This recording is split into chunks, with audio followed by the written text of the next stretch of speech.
What is going on, beautiful people? Welcome to my Sniper Zer0 guide.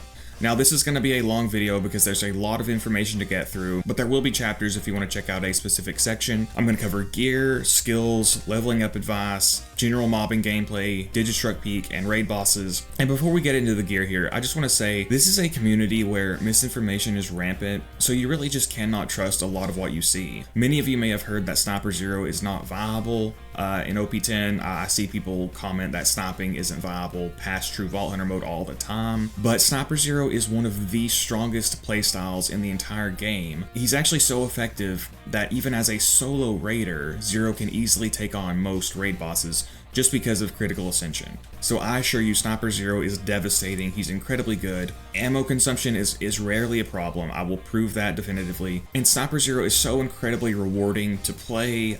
It does require more skill than other playstyles, but you can practice it and you can get good at it. Sniper Zer0 is also incredibly easy to level up. He's one of the easiest characters to level up in my opinion. He's just so fun, so rewarding, and is a huge reason. Zer0 himself is the main reason Borderlands 2 is my favorite game. And with the raiding, he's so fun to raid with. I just love it so much. You might have heard stuff that like OP10 raiding is almost impossible. Zer0 is very, very good at it. Once you get good, he can solo most raids pretty easily, very reliably. I have soloed multiple OP10 raid bosses with all OP0 gear or with all non-unique gear. It does take a bit of practice. You do have to learn the skill of ammo management, and I'll talk about that in a second. You know, enough of a preamble, we'll go ahead and get into the gear here. So there are a lot of really good sniper rifles in this game, but for Sniper Zer0, I'm going to cover the meta setup here, and then I'll talk about some of my favorites. But of course, the Lauda is the big one here. The Lauda actually has great single shot damage, guys. You can often get one-shot kills with the Lauda with Zer0, so you don't need to be spraying and praying, and I'll talk about that some during the gameplay section. Whenever you're sniping with a Vladof sniper, yes, they are really good with Zer0 because they can very quickly stack critical ascension. Again, you can often get one-shot, one kills when built properly. So if you're, mobbing, just go for one-shot kills. Don't just see a mob and immediately start spraying everywhere. That is going to make you run out of ammo. Ammo consumption is not a problem once you develop the skill. It does require a skill development, but it is absolutely not a problem once you do. But anyway, yeah, Lauda, incredibly good. And another great thing is that I believe sniper rifles are more likely to have elements and accessories, which makes farming them very easy. You don't really need to farm perfect gear in this game, guys. I'm going to be streaming a level 1 to OP10 Zer0 run soon, and I'm going to try to make very limited use of farming, and I'm not going to usually use perfect gear. So stay tuned for that if you want to see me prove those words. Now, I'm going to put this save file for download in the description, and it's going to have perfect parted gear, but during the gameplay, I used my legitimately obtained gear. You can also see I'm using a part notifier mod to help you guys more easily identify the accessories and grips I'm using. Usually you just want damage accessory and a matching grip, but I'll accept Jacob's grip as long as the accessory is halfway decent. Damage, magazine size, fire rate, critical, all that stuff. I just try to avoid stuff like bayonets or like Hyperion grips. Stuff like that is pretty bad. For stocks, my favorite is the Doll stock. The Hyperion and Vladof stocks are very good too. Mainly just avoid the Jacob stock. That's the main issue there. Some people will debate about which stock should be better, but it's mainly just you want to avoid the Jacobs, and again, I prefer the Doll. Loot Lemon considers the Hyperion to be better, but that's just my opinion. And obviously the other big one is the Pimpernel. The Pimpernel is an incredibly good damage dealer. It's also the best slagging tool in the game, in my opinion, by a pretty wide margin. So you can see it says it has a 64.8% slag chance there, and it also deals splash damage. So we can see how many projectiles it shoots. It shoots like 6 or 7. I think it shoots the initial one and then it creates 6 more. And those all carry that 65% slag chance. And then again, they have splash damage, which can slag as well. So with a single shot, you can easily slag multiple enemies, and you can do it from cover or from far away. Like the slag's downside is that it can't slag as easily from far away. And the Pimpernel is also incredibly good at stripping shields. Sometimes you'll actually just outright kill an enemy because the slag Pimpernel can deal so much damage. It's also a great second winding tool. So you can use, a fire or whatever, primary element Pimpernel, and if you get downed, you can swap to it and pretty easily get a second wind with it, especially because of @1 with the gun, and I'll talk about that in a second as well. Then the Cher-ami, so great for Sniper Zer0. Whenever you're using critical ascension and you have a lot of stacks, if you swap off of a sniper rifle or you access your inventory, you will lose all stacks of critical ascension. So the great thing about the Cher-ami is you can get a sniper rifle that's a Moxie weapon, so you can heal and maintain stacks of critical ascension. Depending on the situation, you can even use a slag Zer0, and this will allow you to slag, heal, and maintain stacks of critical ascension all with one weapon. So these are sort of the meta choices. There's also the Hot Mama is incredibly good. The Amigo Sincero is incredibly good. You might run this. You know, it's going to depend on your own personal playstyle and how you prefer playing. But, you know, a setup like this could work really well. Zer0 if you preferred the healing from the Moxie rifle. The Morningstar is really good because of its glitch. It can perform a really powerful glitch, which will allow you to pretty easily beat anything. I will link to my Ancient Dragons farming video. In that video, I covered the Morningstar glitch in depth. So I highly recommend checking that out if you want to learn how to do that glitch, which again will allow you to pretty easily beat any content in the game. It's not hard to set up either. Now for Sniper Zer0, my favorite shield is the Blockade. At OP10, the Blockade gives 35% true damage reduction, and that does also apply to your health. So this is my favorite one I've found so far, so it's really, really good. You know, obviously the B shield is going to be good for mobbing. Zer0 can more easily get away with using the B because he can fight from further back, which is another massive benefit for sniper rifles. Although again, for mobbing, the B shield is just overkill. You just don't need it. Another thing is, if you struggle with ammo consumption, you can use an absorb shield. You know, a sham, a sponge, just a purple absorb shield, anything like that, because you do have to develop the skill of ammo management, and again, I'll talk about that in a second. If you're struggling, you can use stuff like absorb shields and stockpile relics to help make up the difference. Also, turtle shields are really, really good on OP10. This is another very common piece of misinformation in this game, which is that turtle shields don't work on OP10. In my opinion, purple turtle shields are far and away the best non-unique shields for OP10, and they're even better than a lot of unique shields. The only caveat is some turtle shields are broken. If they reduce your health to 1 or 0, then you'll just instantly die as soon as you take damage. But as long as they don't completely reduce your health, they are incredibly good. So you can see we get a really good mix of shield stats, 7.5 million capacity, 700,000 recharge rate on a 2.3 second delay is insane. And then the max health reduction can actually work in our favor because of health gating. Most of you probably know what health gating is. It's just a mechanic that prevents you from dying in one shot if you're above 50% health. And this is applicable even if you reduce your health. It's still just based off the percentage. So you see how low my health is now? It's below 100,000, and that means with like a Zer0 or a slag transfusion grenade, it'll be super easy to stay above health gate once our shield breaks. So they're incredibly, incredibly good. But again, the Blockade is my favorite, but those also work really well, so keep your eye out for purple turtle shields. Now again, for grenade, my favorite is the slag transfusion, preferably a longbow with a 0 fuse time, but just any kind of slag transfusion is really good, because you can slag and heal with one tool without even having to swap weapons. It's just so, so good. Now again, if you're using that turtle shield, it'll be really easy to stay above health gate, but it's pretty easy anyway because your health stops going up in OP levels. Now you might also use the magic missile. It's pretty good. You can throw it behind cover and it'll seek out enemies and it regens ammo. It's not my favorite, but I think it's worth mentioning. Also the slag crossfire, this is really good for like slagging raid bosses.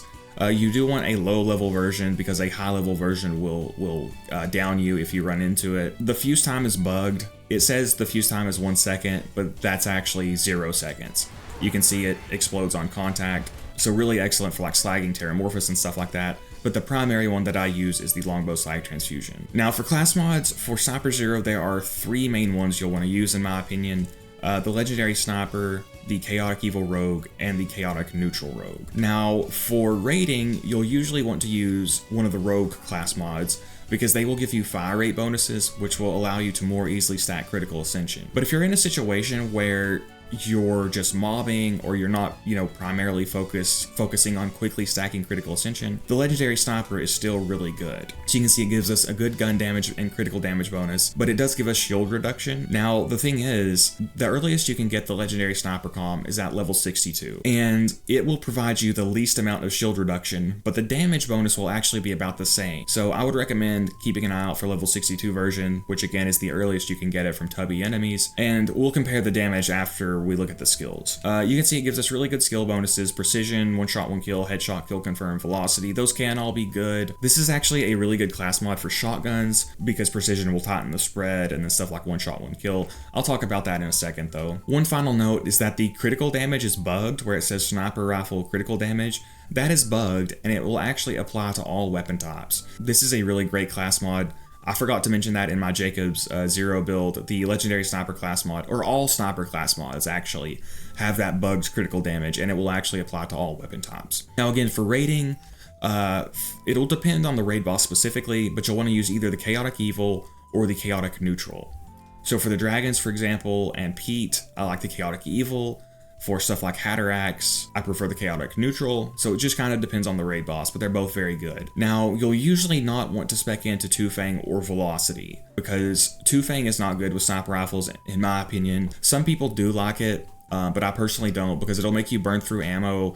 It's often kind of hard to land the other shot, and it usually doesn't give you a stack of critical ascension. I have seen people debate this. Apparently there is I saw a video where a guy claims to have gotten critical ascension with the Two Fang proc, but he couldn't replicate it. So I think it's a really niche thing that in some weird circumstances might be able to happen. But for the most part, Two Fang will not allow you to stack critical ascension, and it'll just make you burn through your ammo faster, which you want to avoid, obviously. So for me, I personally hate Two Fang with sniper rifles. Again, some people will argue for using it, but I personally hate it. Velocity, again, you'll probably not want to spec into, because velocity does hurt the Pimpernel and the Lauda, because it will make their projectiles split in a more awkward manner. Now, there are some niche circumstances where you will want to use Two Fang and Velocity. For example, in my Terramorphous world record speedrun, I did spec into Two Fang and Velocity, but in most circumstances you won't want to, and I'll talk about that more during the raid boss portion. But for general Zer0 sniping, those are the main class mods you want to use.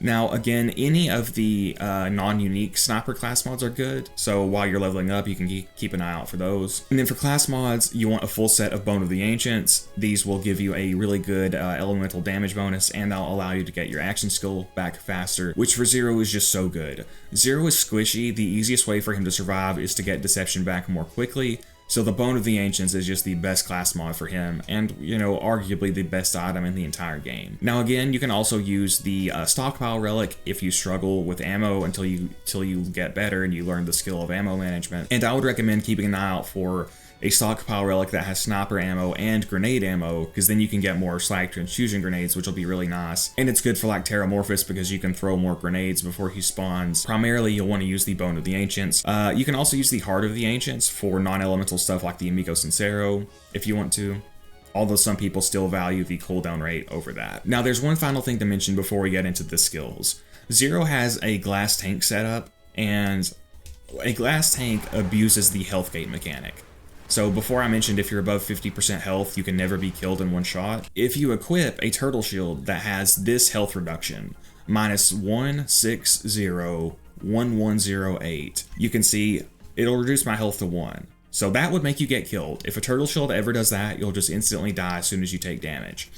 But if you equip a level 75 survivor class mod, well, now I've got 753 health. Because the survivor class mod gives health regen, every single time my health gets damaged, I immediately get my health back up to full. And this setup will allow you to be basically immortal. Some people like to use this to like fight Voracidous, and it's just good for raid bossing in general.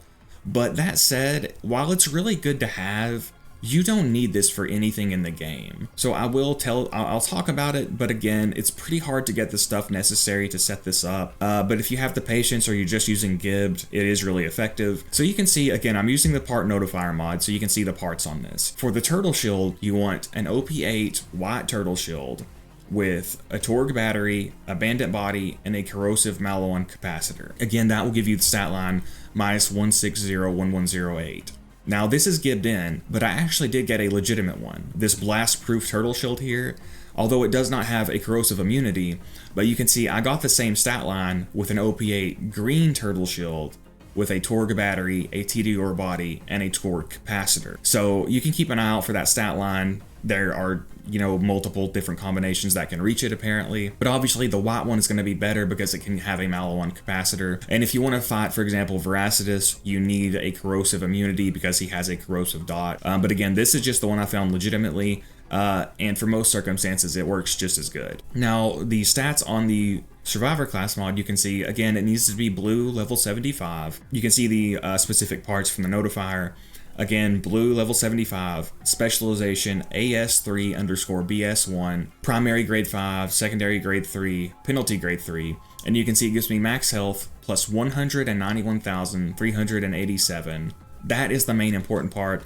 That is why I have 753 health, and in combination with that health regen, 4,928.2, that will give us our ability to instantly get back above health gate every time. Now this is pretty hard to find. You can see it's level 75, so if you're already above that level, you can't get this. Now I got mine from the Grendel quest. This is after you complete the Captain Scarlet DLC, there will be a quest called Grendel, and it rewards a blue class mod. You can accept that quest at level 75, and then it'll be locked at level 75. It'll take a little bit of farming to get this. I think it took me maybe 40 to 50 resets to get the one I wanted. Make sure you don't accept the quest reward if it's not this specific version, because then the quest will be ended and you won't be able to get it again, right? So if you're on PC, you can read-only farm, although I didn't. I just dashboard farmed. So that means you turn the quest in, and if you don't get this version, then you have to Alt F4 or dashboard or, launch a different game or something so you don't save, and so you can then turn the quest back in. But again, you can come back and check the stats on those if you need to remember. Again, this is a nice setup to have, but it's not really necessary for anything in the game, really. So let's say you're running through Bloodshot Stronghold. I would probably run a setup like this.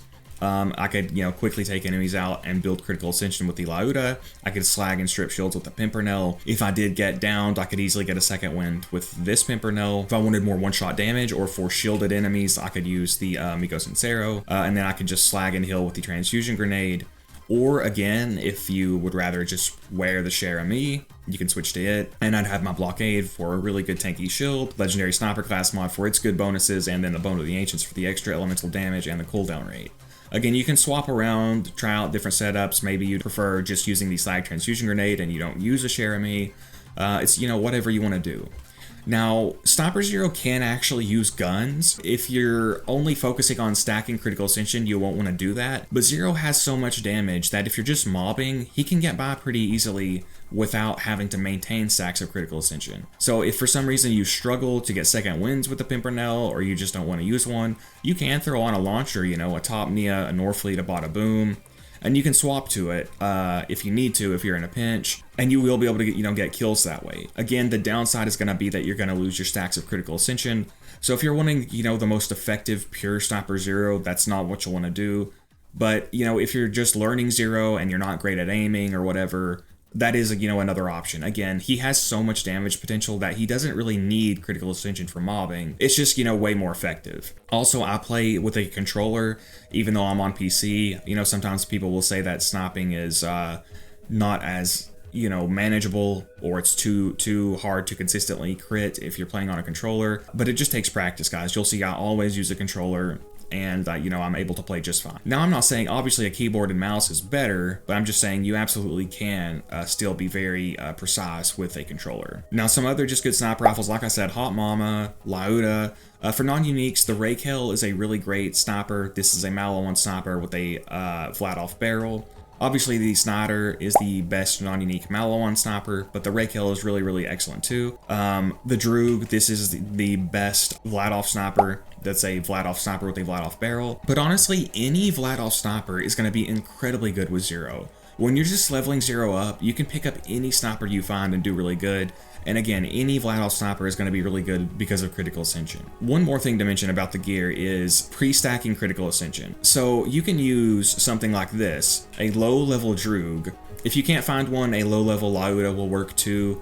Although the Droog is a little bit better just because it deals less damage because it doesn't have the extra projectiles. But if you can't find one, a low-level Lauda will work almost as well, and it's, much easier to get. But what you do is you use a low-level Vlad-off sniper. Doesn't have to be a Droog. Droog is just the best. Since it deals so little damage, it won't kill the enemy. but you'll be able to easily stack critical ascension with it, right? And you can do this is called pre-stacking. You can do this to easily beat raid bosses. In that Ancient Dragons farming video, I taught the method for how to pre-stack to beat the Ancient Dragons. So again, I'll link to that video and you can go check that out if you want to see an example of pre-stacking in action.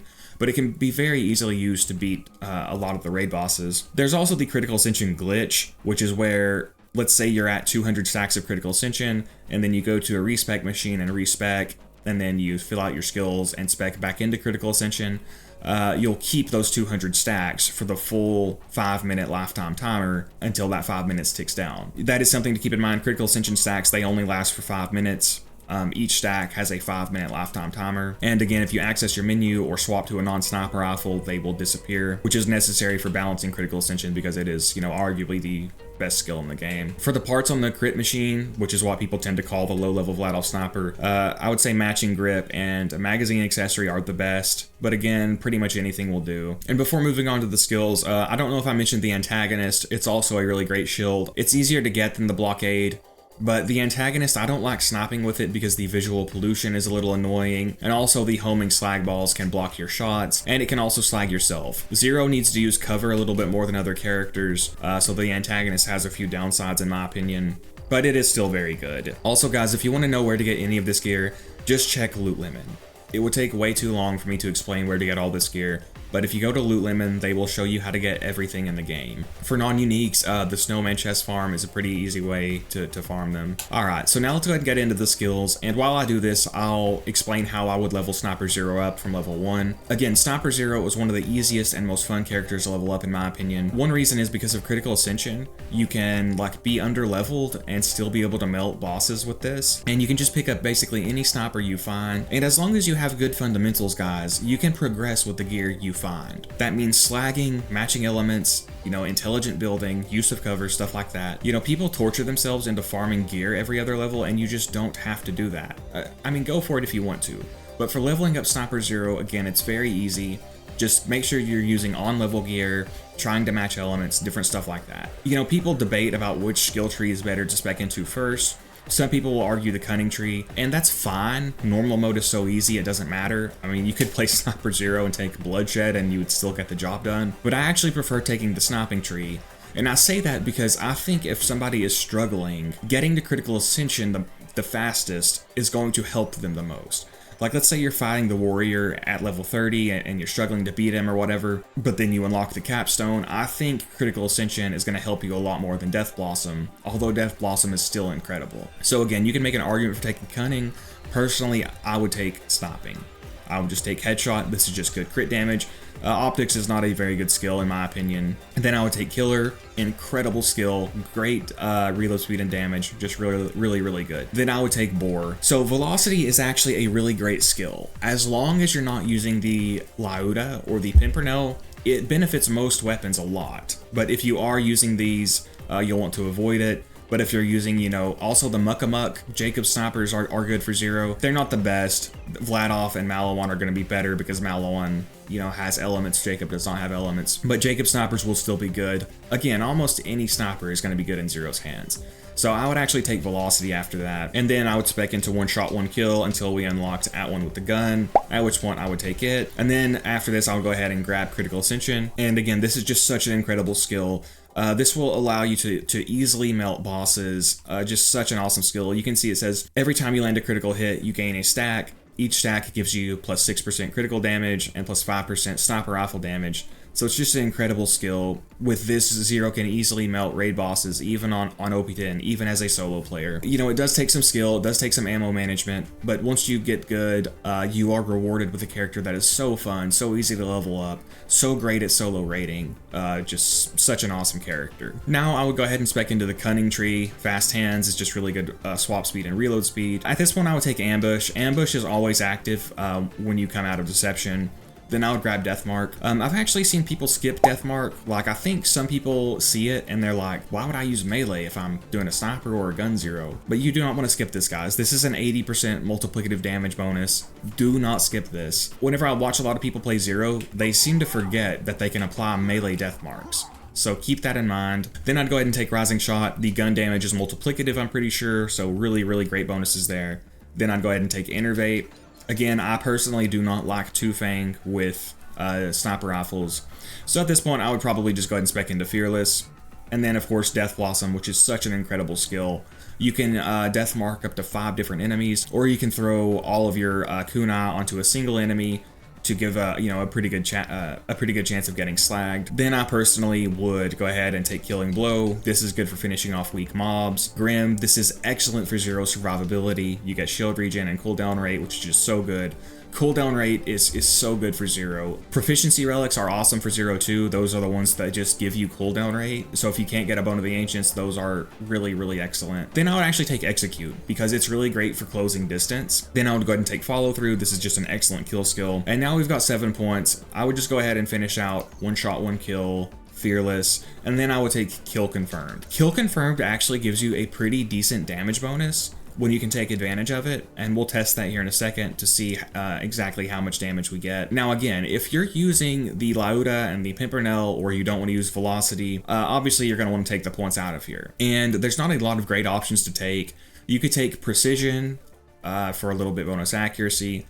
You can take Unforeseen. This actually does a pretty good damage whenever it explodes. And if you're holding a Moxie weapon, it can help get your health back up, but that's about it. There's not a lot of great options for it. Personally, I would just move these points into Precision. Just some final notes about the skills before moving on. One shot, one kill. This is obviously going to be really good for getting one-shot kills. Killer works really well with one shot, one kill because you can kill an enemy and then quickly reload, and then you'll get the bonus crit damage from Killer and from one shot, one kill. And Zer0 can one shot even OP10 enemies, even with flat off snipers, even with no B shield, even with no badass rank. Again, you need to be going for one shot kills when you can. At one with the gun is so good. It allows the Pimpernels to function really well and fight for your life and stuff like that. It's just amazing.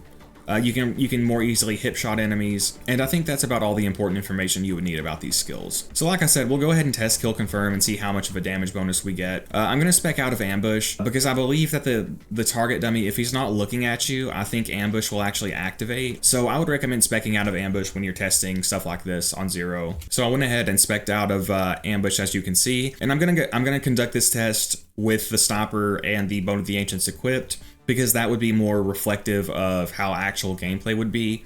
I just spec'd out of Critical Ascension just for the moment, and we'll go ahead and see how much damage we get here.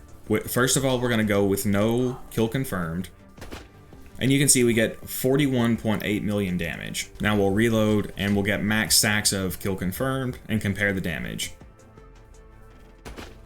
And so you can see with max stacks of Kill Confirmed, we actually get 51 million damage now. That's at 10 points in Kill Confirmed, and that's actually slightly over a 20% damage bonus. So that is pretty significant. Now again, the problem with the skill is that you can't always take full advantage of it, but whenever you have the spare skill points, I would recommend going ahead and taking it. One thing to keep in mind about Kill Confirmed is that it does seem to scale a little bit poorly with Critical Ascension. I did a little bit of testing, and for example, at 25 stacks of Critical Ascension, Kill Confirmed was giving an 11% damage bonus, but at 200 stacks, it was only giving about a 3% damage bonus. But you know, you're not always at a lot of stacks of Critical Ascension, and I'm not saying it's the best skill in the world, I'm just saying it can give you a pretty significant damage bonus when you can take advantage of it, and if you don't already have, a ton of Critical Ascension.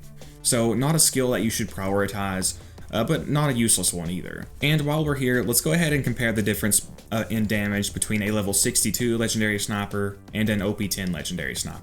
Just to remind you, we did get 51 million damage with the level 62 Legendary Sniper and Kill Confirmed. So let's go ahead and swap to the OP10 one, get our stacks of Kill Confirmed up, and we'll see how much damage we get now. So it's 55 million. So that's about a 7-ish% damage bonus, which is, not nothing, but, I think a lot of people would prefer to just have the higher shield capacity, as I personally would as well. So I'll go ahead and just show a quick example of pre-stacking Critical Ascension. So we have a level 30 Droog here. I'm going to finish specking out my skill tree here. And if you were going to pre-stack Critical Ascension the most efficiently, I'll also show how to pre-stack Critical Ascension to kill like Voracidous. But for a real quick example, just throw on the low-level Droog, the chaotic neutral sniper, and then a stockpile relic, right? If you spec into Fearless with the Rough Rider, it will actually boost your fire rate too much. With Critical Ascension, if you get your fire rate too high, you actually won't get a stack of critical ascension for every shot landed. This is because there's a very slight delay after you get a stack of critical ascension before you can get another one. So you don't want to boost your fire rate much higher than it is right now, or you know, all the stacks won't count. So we would just find an enemy that's easy to stack off of, equip our low level Droog, equip our chaotic neutral rogue, and our stockpile relic, and you need to stage the area. You cannot access your menu or you will lose your stacks of critical ascension. So for example, let's say you wanted to switch to your bone, you drop your bone on the ground, and let's say, you know, you want to use your B, you drop your bone and your B on the ground, and you can equip them off the ground, and this will allow you to keep your stacks of critical ascension. So I'll just empty a couple of magazines here. Oh, I missed a little bit there, that's okay. Obviously you want to get as many stacks as you can from the magazine, but it's okay if you miss a little bit. We'll just go ahead and get below our max sniper ammo, and then you just flip them off the ground, swap to your, you know, your other snipers, and you can just melt everything. Again, stacks of critical ascension will bleed if you don't get a critical hit for a few seconds, and they do have that 5-minute lifetime timer. Now I'll show you the critical ascension glitch while I'm here. Get some more stacks here. Oh. And we'll just run up to the respec station and respec, and you'll see the stacks of critical ascension will stay. So here we are, respec. You gotta do this quickly, as quick as you can. Then just respec back into critical ascension. And now those stacks will stay for the entire 5-minute lifetime duration. And you see I can access my menu and they won't go anywhere. You can do a similar thing with Rising Shot. You can respec into it once you have, you know, enough stack, once you have max stacks. They will be permanent. So that is much slower to build up, but it does last forever, or, you know, until you save quit. You want to use a low level hive for that, because the hive has, you know, a low fire rate, and the way that projectiles work, it's really easy to do that with. Okay, just a few general tips before we move on here. I also don't know if I mentioned it, but the Sniper Heart of the Ancients is also really good. For example, if you're using the Amigo Sincero, it's obviously not elemental, so it can't benefit from a Bone of the Ancients, but you can just use a Sniper Heart of the Ancients with it, and you'll get, you know, that good sniper rifle damage. And then the 5-year lifetime and second wind health is really nice as well. If you want to do just a standard one-shot, one-kill Sniper Zer0 build, the Amigo Sincero is one of the best options. And you can benefit from killer to quickly kill an enemy and then auto-reload basically and get massive damage off with one-shot, one-kill. You could do something like this. This would be extremely effective for one-shot, one-kill style builds. Obviously, Zer0 can get one-shot kills even with Lyudas, but, you know, if you wanted to focus more on, you know, one trigger pull, one-shot type gameplay, the Amigo Sincero is the best for that. The Muckamuck is decent for that, the Skull Masher, the Snider, which can get element matching bonus, that's nice too. I didn't mention a lot of the unique snipers in this game because Zer0 can basically use almost all of them to great effect, so you can use any of those if you want. I mainly wanted to cover the meta options here. And, you know, other sniper class mods will work too, not just the legendary. I mean, the non-unique sniper class mods will be good as well while you're progressing. Again, purple turtle shields will be the best non-unique shields in my opinion. The blockade is my favorite shield for them. The antagonist works well too. The B shield for raiding. Slag transfusion grenade, great grenade for healing and slagging. Slag singularities are really good for slagging and disrupting enemies, and also for boring enemies. You can often bunch enemies up and bore them. I don't know if I mentioned the magic missile. It's pretty decent for slagging with Zer0 because you can like hide behind cover and throw them out, and they'll seek out enemies and they regen ammo and stuff. If you're playing from further back, it's not that convenient because it takes a little while to reach the enemy. The legendary hunter is kind of an off-meta sniper comm that's a bit fun to use too. And just aggression relics, sniper aggression relics, proficiency relics, which give you the cooldown rate. Stuff like that is good for progressing. Just elemental relics, which just give you the elemental damage bonus, are good for progressing until you can get, you know, your Bone of the Ancients and other stuff like that. Again, absorb shields are good if you need help with maintaining ammo. Stockpile relics are good for that as well. And you do want to be taking advantage of the increased range that sniper rifles can fight at, because that will provide you a lot of safety, and it's actually very easy to survive because of that. So you do got to get good with aiming and positioning to make the most out of Sniper Zer0, but once you do, it provides a ton of safety and a ton of damage. And there's a lot of gameplay of Zer0 on my channel that you're welcome to check out if you want to see more tips for how I play him. Another thing is you can skip the deception throwing animation if you scope in for a second before you do that, so that's pretty handy. I always forget to mention that in these guide videos. So you can see it's up right there, and you can just side in really quickly to throw it. So really useful. I kind of glossed over Bore as well. For those of you who don't know, Bore is incredible because that you can actually line up bore shots in Deception against mobs, but that's like its least useful feature. It can insta-kill so many bosses. Vermivorous, Hyperius, Voracidous, it can insta-kill the binary boss, it can insta-kill Saturn and Uranus. It's just so good, and it also stops bullet deflection. There's a lot of enemies in this game that do bullet deflection, and this will stop it. It can insta-kill Bunker, just so many things like that. It's such an incredible skill. I didn't fully explain follow-through either. With the movement speed bonus you get from this is really nice. Again, Zer0 relies a lot on positioning to survive, so getting the movement speed bonus from this is really nice. Zer0 is really deadly when his kill skills are up. You'll have Killer, Grim, and follow-through, and that will give him great damage and survivability, so just keep that in mind. Again, Execute is really nice for closing distance and Deception, because you can just lock onto an enemy and use it to close distance. You'll see me do that a lot. And again, pretty much any unique sniper is good in Zer0's hands. The Pitchfork, the Volcano, the Invader, Skullmasher. You pretty much can't go wrong with any sniper rifle in Zer0's hands. But Vladov snipers are going to be his best bet because of critical ascension. But just remember not to spray and pray, and we will get into a Digistruct Peak run. I'm going to do a run on Digistruct Peak because not only is that some of the harder content, some of the hardest content in the game, but if I can show that Sniper Zer0 is good on Digistruct Peak, which is so hard, it will prove that he's good in basically all parts of the game, because a lot of people still believe that ammo consumption is a problem with Zer0, and that is just not really true once you develop the skills necessary for managing your ammo. It is a bit of a downside, but once you master the skill, it's totally worth it. Again, you gain access to great safety and great damage. It's just so fun, so effective, and yeah, we'll go ahead and get on into that Digistruct Peak run. Alright guys, we're gonna get started with Digistruct Peak here. Do note how easily Boar can destroy these spider tanks and bar tanks. The reason I want to do Digistruct Peak is, you know, a lot of people feel like Sniper Zer0 can't work that well because of ammo consumption problems, and if I can show how to make Sniper Zer0 work on Digistruct Peak, that will prove that he can work in most situations. Now, yes, there are some situations, a minority of situations, where Sniper Zer0 will run into ammo problems. This is stuff like, you know, the final Circles of Slaughter, stuff like that, where you don't really have access to ammo. But for the vast majority of the game, sniping is incredibly viable. You just have to develop the skill of ammo management. Now, that involves things like, you know, obviously just having good aim. You gotta have good aim, you got to be able to crit. There's some troublesome enemies like Rabid Skags. You'll see, if you can't crit them, one good option is to knock them off the map. You'll see that I often yeet them into the abyss, and not only is that just a lot of fun, it's going to save you a lot of ammo. But there are a lot of little tricks like that. Another thing is, if you have a stockpile relic, which obviously is really good for Zer0 with the sniper ammo, I've actually got one that has sniper ammo and grenade ammo. I highly recommend keeping an eye out for something like that. It's really, really good, because then you get not just the sniper ammo, but then you get more grenades for your psych transfusions, which is really excellent. Another thing is, you can equip your stockpile relic before you open a chest, which will help you get more ammo, right, from weighted drops and stuff. And so you'll see, oh, so see right there, I ran forward. If you run forward here and no enemies spawn, it means you're going to get the constructor spawn. So I just went back and got all my ammo because I knew I was going to be spending a lot on the constructor. So just keep that in mind. I'm not super experienced with the peak yet, but I do know that spawn pattern.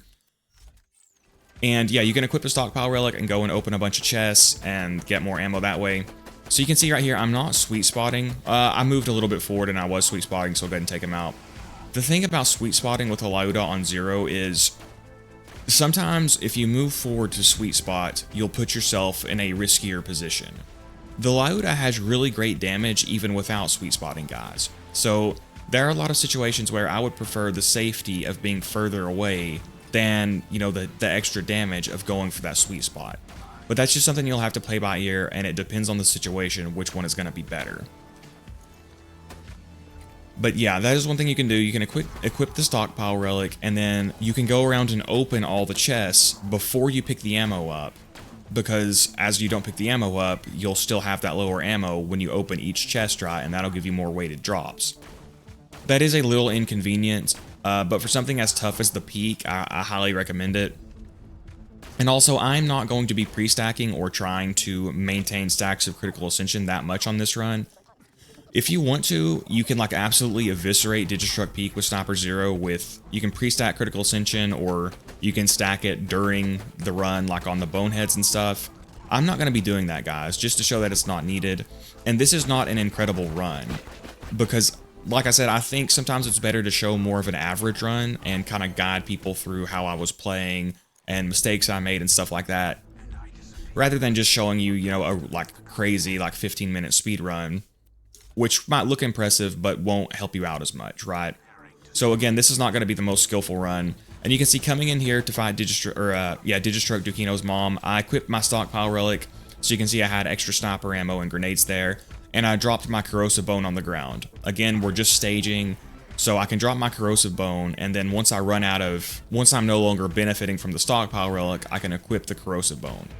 That is pretty important for this because Dukino's mom can like wipe out your ammo reserves, so be really careful. Now you can see whenever you can block her attack and still be able to shoot her with that rock in the middle, that is really good. Those shock balls are super, super dangerous, guys. Dukino's mom is by far the hardest part of the peak, in my opinion. Well, the Assassin's Arena is up there too. But those shock balls are super dangerous. You want to hug the rock face to give yourself cover from Dukino's mom, which I was not doing a great job of here. You can also rely on the share of me to get your health back up if you need to. I make pretty limited use of it. That attack is money. As soon as she does that attack, just unload, and you can kill her really quickly even without the B-Shield. Now, fortunately, I did get the good spawn here where I had second wind opportunities. Sometimes you come in here and she doesn't spawn with anybody, so if you die, you know, if you get downed, it's just game over. So Digistruct Peak does have RNG in that sense. But you can see what I'm talking about with ammo management. I'm not spraying and praying with the Lauda, guys. See, I'm often getting one-shot kills. That's what you need to be going for. Whenever I watch people's gameplay who often say that, you know, sniping isn't viable, they will be spraying with the Lauda, they won't be slagging. I actually saw footage of somebody playing Sniper Zer0 with the Lauda, complaining that it wasn't ammo efficient enough, and they weren't even spec'd into critical ascension. But regardless of that, just pay attention to stuff like that. Again, I'm trying to take advantage of one shot, one kill. I'm trying to land crits. I'm making sure I keep slag, all that kind of stuff, right? Again, the Pimpernel also has incredible single shot damage, so it's very good too for ammo management. And see, I'm missing some shots, so it's not like you have to be perfect, especially against those rats. They're pretty hard to crit. So you can miss some shots, but it's just, I'm just talking about generally not. No, don't fire full auto. Again, you need to think of these weapons as one-shot kill weapons first, or at least as sniper rifles first, and high rate of fire weapons second. Now, whenever you do have tankier bosses like the Constructors, or Dukino's mom, or the Black Queens, yeah, then go ahead, let the fire rate rip when you know you can get those crits. Another thing is, since you can't crit surveyors, try to take them out while you have other enemies on the map that you can crit. You can also block these surveyors, so see, I blocked him, so I could go ahead and take him out quickly. They can be kind of a pain in the ass if you don't. But yeah, try to snipe the enemies on the map after you've killed the surveyors. Because if you kill all the enemies first, and only surveyors are left, your stacks of critical ascension are going to bleed. So right here, I'm just trying to keep my stacks up before the Black Queen spawn. And here they go. And you can pretty easily take both of them out if you're fast enough. So look how much damage that is. Zero's just so fun, so much damage. I was not able to get the proper angle here, and I missed a lot of shots. So she was able to spawn her minions. So that was my mistake. Again, not a particularly great run. But we'll go ahead and take her out. And then since I have so many stacks of critical ascension, I can go ahead and kill her minions pretty easily. So I love Sniper Zer0 for the peak. He is one of the best ways to beat the peak, in my opinion. And also, when you're leveling up, when you're grinding the peak, it's pretty easy with Zer0 because you can just get, you know, a new Lauda, a new B-Shield, a new Hornet every few levels, and it's not really that difficult with Zer0. And this is if you don't do the peak skip. Honestly, when I'm leveling up new characters, I just do the Digistruct Peak skip. But obviously, I'm not going to be doing that, you know, for whenever I do that, like level 1 to OP10 Zer0 series and stuff. I'll beat all the levels legitimately. And some people don't. Some people want to beat them all legitimately, so in my opinion, Zer0, Sniper Zer0 in particular, is one of the best ways to do so. So if you do want to pre-stack critical ascension, make sure to take advantage of the boneheads. They are one of the easiest ways to do so.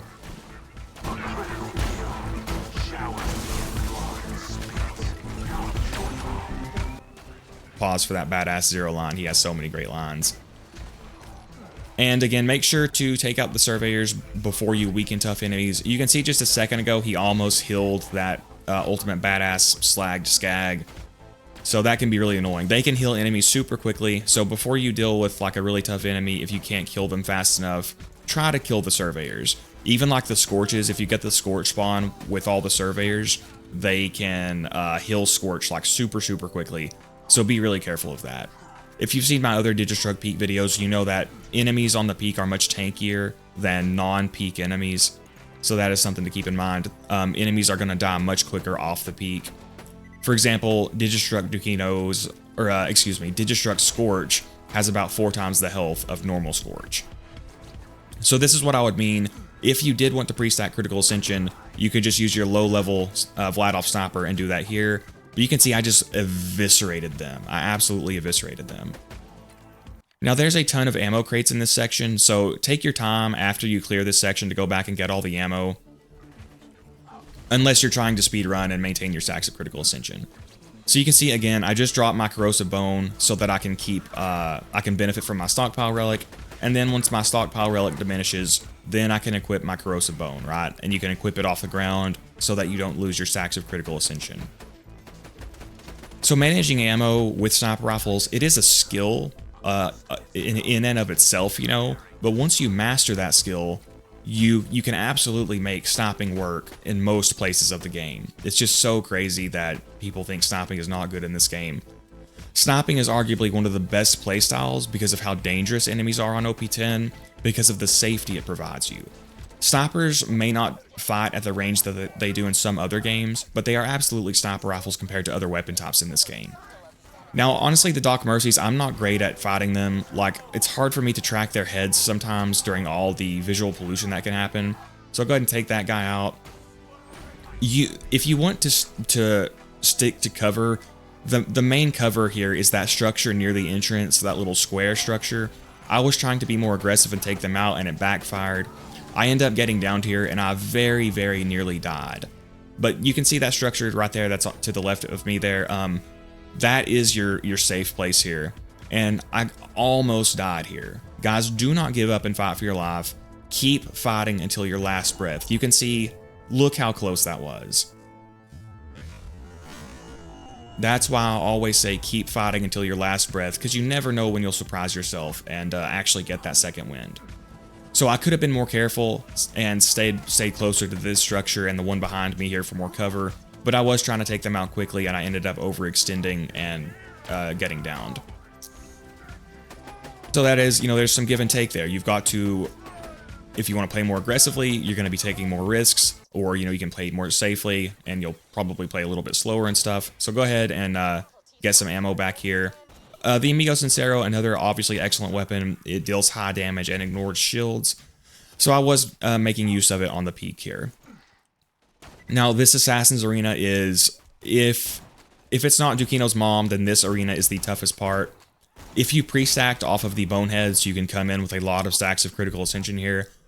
But again, I wanted to show that not only is that not necessary, but also if I pre-stack, then I'll be able to wipe out the Assassins too easily.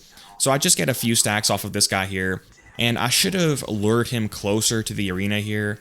This is another good tactic, is to, before you move on from one section here, you can leave one enemy alive while you gather ammo or while you move closer to the next arena, and then you can snipe them right before you move on.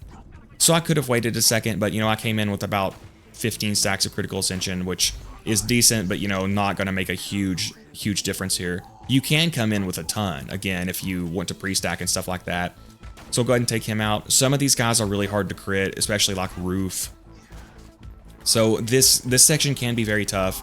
You want to use these structures in the middle for cover, and there's also that pop in the corner. If you get overwhelmed, you can use it. But be careful, if you get pushed to that pop in the corner, you can get trapped. So this is definitely the section I die in the most. But the good news is, if you beat this section, you're probably going to clear the peak.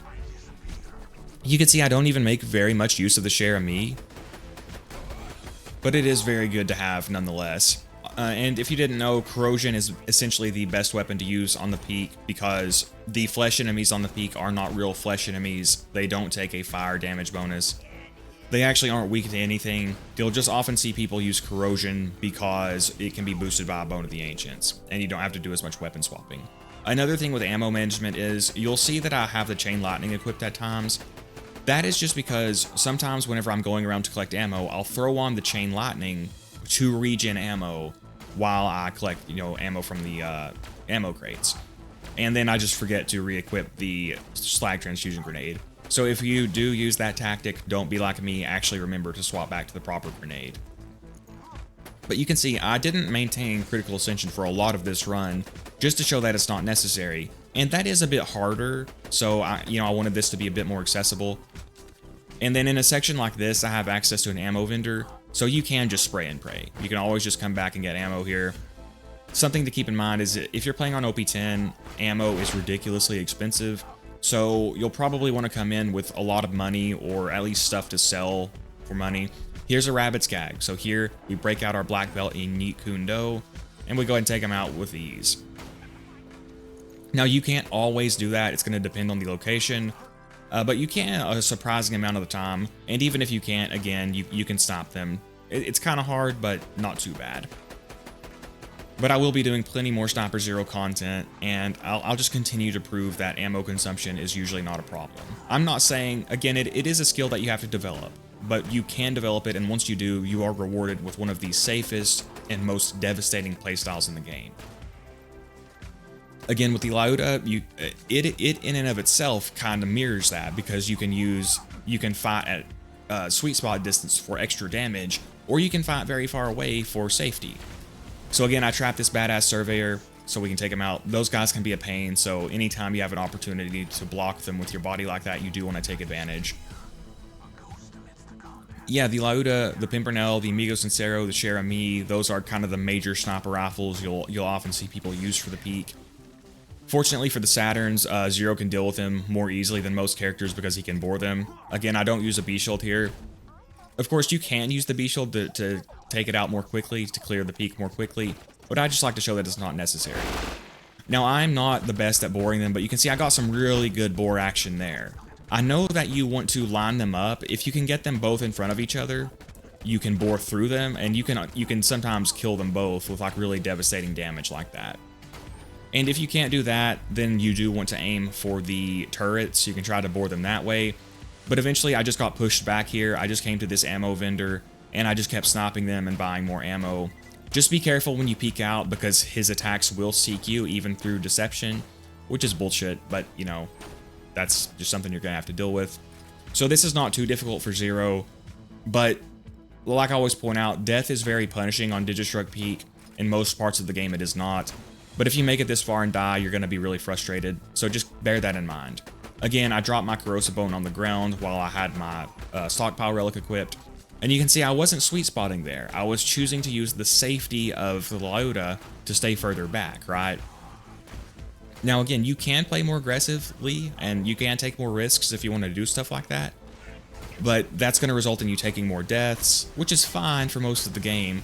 But again, for Digistruct Peak in particular, I would really recommend trying to adopt a more defensive playstyle so that you don't have to, die and start all the way over. So I almost got killed there.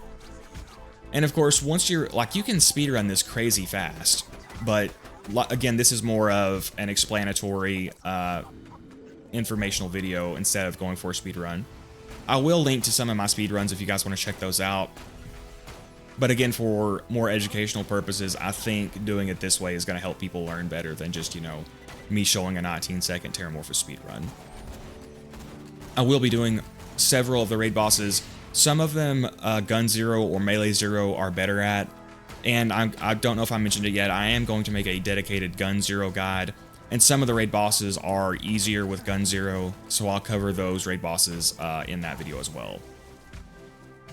So again, I got pushed back here by this Slag Skag. These guys are very annoying. Whenever they do that attack, that is your opportunity to burst them down with a bunch of damage, so go ahead and take them out. Those guys can be really difficult if your character doesn't have access to as much damage as Zer0. And also be aware, if there are Surveyors, they can heal them very, very quickly, so you want to be really careful. Now, you can see where I'm positioned here. You have a lot of safety here during this section because a lot of the enemies can't attack you and they won't push back all the way. So go ahead and take out this Surveyor. And then we got a lot of these turrets here. They aren't too difficult individually, but do not underestimate these turrets. If you stand out in the open and there's like a bunch of those turrets, they will kill you really quickly. So again, there's so many ammo crates on Digistruct Peak, and then here we're at the final section before the binary boss. This section can be a little tricky. If a lot of tough enemies spawn, they can overwhelm you. So you can try to use the cover behind these two structures here and then those two buildings. Those are your best opportunities for cover. Also bear in mind there is an ammo vendor at the end of this section, so if you need ammo you can go there. But do be careful because the enemies will still try to attack you as you're getting ammo. Now you can see I got some good sweet spot action on one shot there. I'm not super good at sweet spotting these guys, so sometimes I was struggling a bit. But with Deception you can always just flank them, and with the burst damage of the Lyota you can take them out pretty quickly. So you can see we got another Rabid Skag here. So for one, I sniped that first Skag, and then I'm going to let this other Skag come here, and boom, we yeet him to his death. I would actually recommend bringing other weapon types with you, especially if you're less experienced, because sometimes you might run into a situation where you do run out of ammo, and just to be safe, you might want to bring some launchers with you, or some Sandhawks, Lady Fists, just anything like that. Again, once you get better at this, you can consistently beat it with just pure snipers. But there's no reason to just not bring that other stuff to protect yourself, just in case you need it, especially again when you're learning. So you can see we took out that slagged Skag pretty easily. Take out this guy, and then we'll deal with the super badass Surveyor. You can see what I mean. I use those structures for cover and to keep the enemies at bay. They have pretty tanky shields, so I'll go ahead and swap over to a Shock Bone with a Shock Pimp to take a shield out. And then knowing that he's the last enemy and that I have access to an ammo vendor, I can just go ahead and spray and pray and take him out. And we'll be on to the binary boss. I threw my slag stuff too early there. Do not slag him until he's fully spawned in. If you've seen my other Digistruct Peak videos, you'll know that you can slag lock the binary boss if you slag him before he fully spawns in, and that just means he'll become immune to slag, so wait till he fully spawns in. You can see I bored him pretty easily. You can bore his turret. You can kill him in like one bore shot if you have a B-Shield equipped. And then we can just take him out by sniping his crit spot there. Pretty easy for Zer0, just be careful, you just don't want to make it this far and then die. But yeah, I hope that helps demonstrate some ways of dealing with ammo management with Sniper Zer0. Again, if you can solo OP10 Digistruct Peak with Sniper Zer0 without ammo becoming a problem, you can do it in 90% of the game. I promise you. And now we'll get on into some raid bosses. Alright guys, let's do some raiding. I love raiding in this game so much. If you're willing to invest some time and effort to get better, it's a lot of fun. But anyway, Gun Zer0 is better at certain raid bosses, such as Haderax, but Sniper Zer0 can do the fight too, so I'm going to go ahead and show how to do it with him. I'm going to make a Gun Zer0 guide as well, and I'll cover the raid bosses that are easier to beat with gun builds in that video. But to start out with Haderax here, you want a Toothpick and a Retainer. This will give you a movement and jumping bonus, which we need to get to that rock face right there. Now you can kill Haderax faster by going over there and killing him as soon as he spawns, but that is harder to do, so I'm just going to show you guys a slower but more consistent method. Anyway, yeah, Toothpick and Retainer for the movement and jump speed bonus. I'm going to use a Slag Pimp to slag him. We're going to swap over to the Fire Lyota once we get into position, and the B-Shield with the Corrosive Immunity. That Corrosive Immunity is really good if you can get it. Not required though. You can use a Transfusion Grenade to slag him. Crossfire also works, but I've had better luck with the Transfusion Grenade. If you don't have a Zer0 fuse time, you might want to just use the Crossfire. And then I actually prefer to use the Chaotic Neutral Rogue for this kill, because I find the magazine size and fire rate will let me one-cycle Haderax. And then the Firebone, of course. And I do actually spec into Velocity and Two-Fang. Usually with Sniper Zer0, you don't want to do that, but I do find that it benefits this fight. Of course, Critical Ascension. And using this method, we can one-cycle Haderax. I do have a perfect Fire Lyota that I got from Haderax. If you don't have a perfect one, you can just turn on your bar, and that will give you, much more of a bonus. It does cost 20 Iridium each time, so you might want to come in with some Iridium. We'll just run over here, jump up this cliff face. You can technically use the geyser, but it's way less reliable. So every time Haderax spawns, he will throw a glob at you when he's far away. He always does that attack when he's far away, and then he'll follow it up with Kunai. And see, he came out of that hole, he went into that hole, so I know he'll come out of that hole. It's always predictable in that sense. Don't get too close to that thing, it can damage you and apply corrosive dot if you don't have a corrosive immunity. So I'm just going to throw my deception, let him chase it. Okay, so now I know he's gonna come out right here. So let's go ahead and swap over to my B shield, my Lauda. Again, we've got Chaotic Neutral Rogue, Bone of the Ancients, Slag Transfusion, and we should be able to one-cycle him. I haven't done this fight in a while, so I might be a little bit rusty. He has slag resistance, so sometimes he's hard to slag, but we got lucky there. So you just shoot right here, keep shooting, keep shooting. Oh, I missed some of my shots, but he did get knocked over. Throw your kunai on him, aim for his teeth. We may be able to get him in one cycle, it's gonna be close. Oh, crap. Oh, there we go, nice. If you can't get him in one cycle, he's gonna move around and start healing. And you can prevent that healing by applying a dot to him, or, you know, like applying slag to him. I'll link to some guides that show some glitch spots if you guys want to check those out. There's several glitch spots here. I don't like using them, so I'm not gonna do that here. But yeah, he drops very good loot. You see easy mode, peak opener, lots of legendaries, lots of good non-uniques. He's a very generous farm. Again, Sniper Zer0 is not the easiest way to beat him in my opinion. Gun Zero is. And I have lots of other Haderax kills I'll link to if you want to check those out. But that's pretty much all there is to it. I'm going to be doing some streaming eventually and doing more raid bossing. But for the sake of brevity, I don't want to do each of these fights too much. Oh, see, he also drops stuff himself. So there's a Hornet. I've got to consider, you know, how long this video is going to be, and I can't, you know, farm each of the bosses for too long. Especially considering, again, I already have a bunch of other Haderax kills that you guys can check out if you want. Alright guys, and here we are at Terramorphous Peak. I love this fight so much, another huge reason why I love raiding in this game. I will link to my 19-second Terramorphous speedrun if you guys want to check that out. However, this is going to be a little bit different. This is with my legitimate Zer0. All this gear is legitimately obtained, and I'm not going to be going for speed runs. I'm going to be showing more consistent strategies. What I'm getting at is, for some of these raid bosses, you might spec into like Two Fang to get a faster kill. And for Terramorphous, how I killed him in 19 seconds was I did spec into Two Fang. And while that can get you a faster kill, it is less reliable. I do actually prefer taking Velocity for this fight. Again, it's another fight where you do want to take Velocity because you fight far enough away to take advantage of it. But using Two Fang, again, it can get you a faster kill here, but if you're less skilled, you're going to be missing more shots, you're going to be aiming, you're going to be shooting at less appropriate times. So I think for a lower skill player, Two Fang is going to hurt you, but for a higher skill player going for the fastest possible kill time, Two Fang can get you the fastest clear times. So these are the skills we're going to use. Another thing to keep in mind is that Terramorphous will rise exactly 30 seconds after you sound the horn.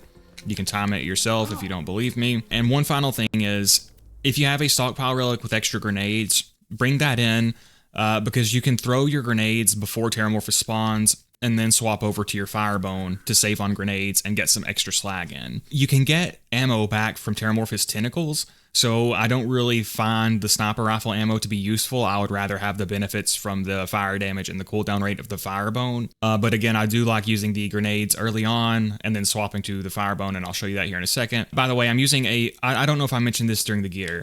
You can use a low-level Fabled Tortoise and a higher-level Sniper Comm to activate the speed bonus from the Fabled Tortoise because it will reduce the shield and then it'll constantly be active, so that's what I'm doing here to move faster. You do want to slag Crossfire for slagging him. Bouncing Bonnie or Bouncing Betty can work too.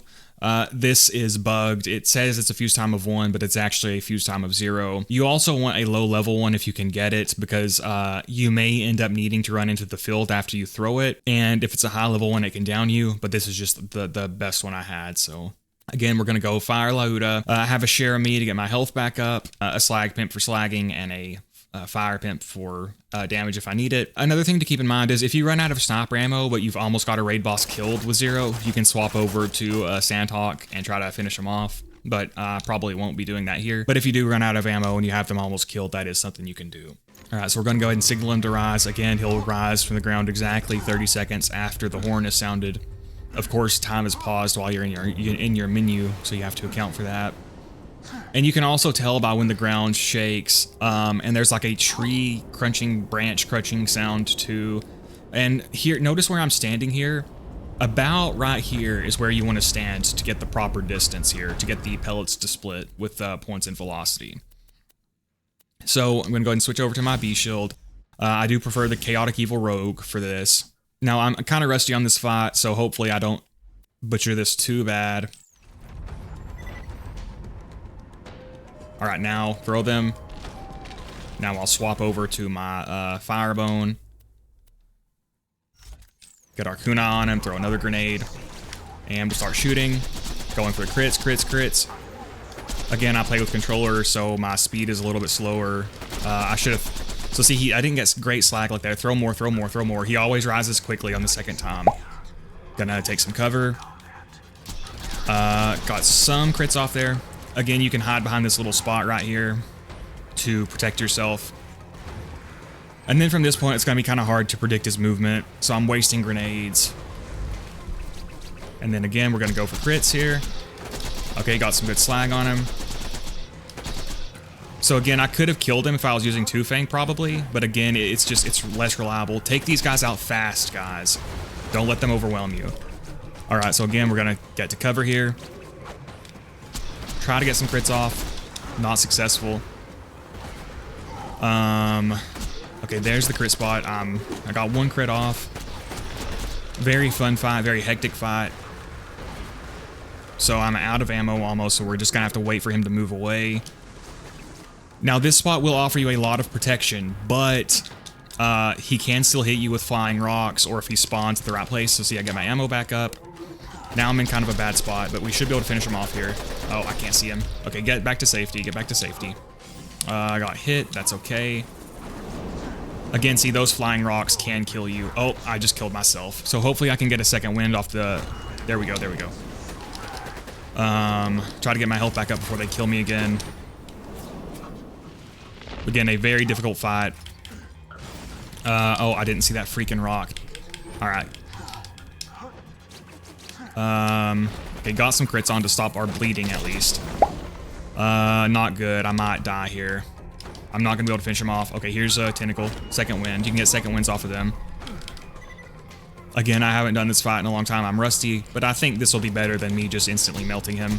Oh, there we go. There's our opportunity.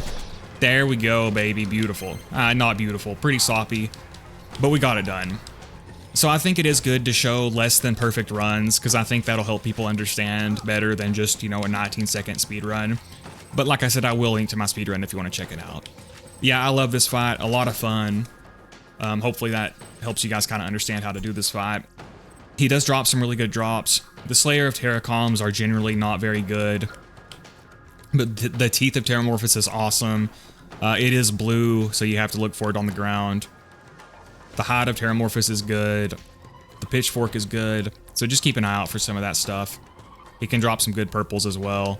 But yeah, again, I could have killed him faster if I had Two Fang. I killed him in 2 rises in that speed run. Again, for a less skilled player, I think Two Fang is just going to be less consistent. There's actually 2 Terramorphouses here. The one that you see come out of the grate is actually spawned down there, and that's why tentacles keep spawning. But yeah, this will provide you a lot of safety, but you can still be hit from certain angles and by flying rocks and stuff. And again, about right here is where you want to stand to get the right distance with the pellet splits with this many points in with this many points in velocity.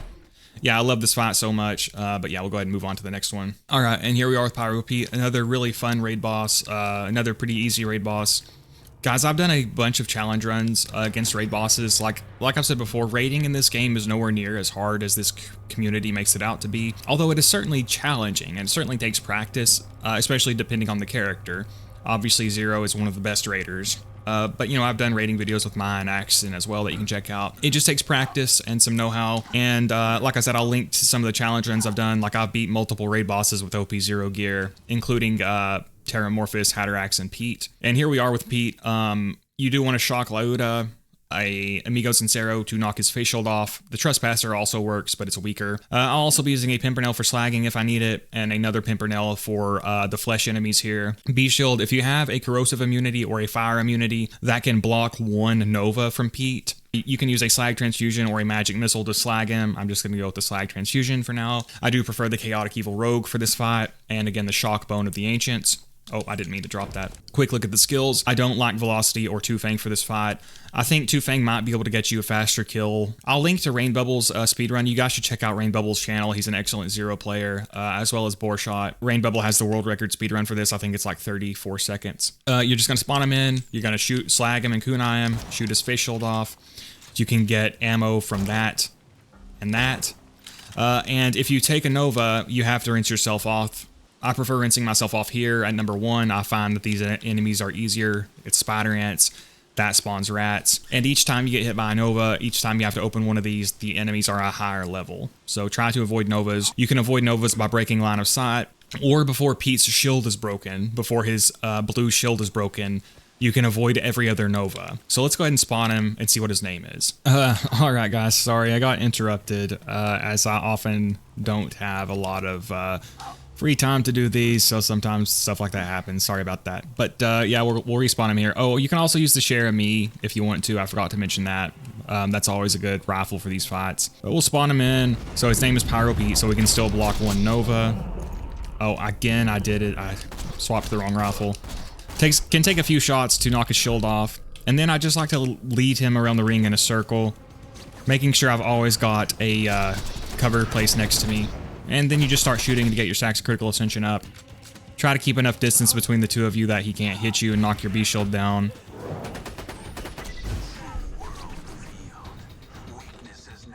Now again, I can block one Nova unless I break his shield. Alright, so I broke his shield, so now he's going to do a double Nova. So from this point on, I can never block another Nova, because it'll always be the double Nova. But we're going to keep trying to lead him around the ring in a circle. Get my shots off when I can. Almost got him. Gonna need some ammo. Juke him out. You can steer enemies with your decoy like that, guys. Something to keep in mind. Yeah, I really enjoy this fight. You know, obviously I talk about liking difficult things, but I'm not saying that like everything should always be super difficult. You know, this fight is pretty easy, but I still enjoy it. And it doesn't even matter if I get hit with a Nova now because I can kill him. Yeah, so he's going to hit me, but I can just go ahead and finish him off. So it doesn't matter. Yeah, pretty easy. He's really rewarding. Good way to get Seraph Crystals. Drop some good stuff. Really fun fight. And we'll move on to the next one. Oh, also, I got a perfect sham from him whenever I beat him with OP0 gear. If you guys want to check that video out. All right, guys, here we are with my favorite raid boss. One of the toughest ones, but it's a lot of fun. It's pretty hard to solo. Obviously, these fights are meant to be done in multiplayer, and whenever you have 4 targets for the dragons to focus on, it's much easier. Sometimes when you're soloing them, there's only one of you, they can all just target you and instantly kill you. But it is a very fun fight, a very challenging fight. Zer0 is very good at it. It can be pretty buggy, so that's a little frustrating. Gearbox cannot polish content to save their lives. So here's the build. You're going to want Laudas. I'm going to use a Share MA for slagging and healing if I need it. A B shield. Ideally, you want a fire immunity, but I forgot to bring it with me, so this one will work. Slag transfusion for slagging and healing. I prefer chaotic evil. Chaotic neutral will work too. And then the bone of the ancients. We're going to stage the area by dropping our shock bone on the ground. Guys, critical ascension is one of the strongest skills in the game. It's so good that it needs certain limitations, and one of them is you can't access your inventory or you'll lose your stacks of critical ascension. So by staging the area like this, by dropping this, we'll be able to equip this off the ground when we fight Incinerator, and we'll be able to use it without losing stacks of critical ascension. So Fire Lauda, Shock Lauda, non-elemental, you need a non-elemental weapon to make them land. If you apply a dot to them before they're fully landed, then they will, they can become slag locked, which will make them immune to slag. Here's the skills. I don't use Velocity or Two Fang for this fight. And we're going to spawn them in, then come over here and shoot Helianth. I usually go Helianth, Brood, Boost, and Incinerator. And you do want to get the distance right with Lauda to get the sweet spot so you can kill them in one magazine. That's the goal. Hopefully they don't glitch too much. It's a really fun fight when it works properly. Very tough though. It's going to take a lot of practice. You don't want to throw your deception too early, but you also don't want to throw it too late. So it's kind of hard to get the timing for this. I have other videos doing these fights, so I'll link to those if you guys want to check that out.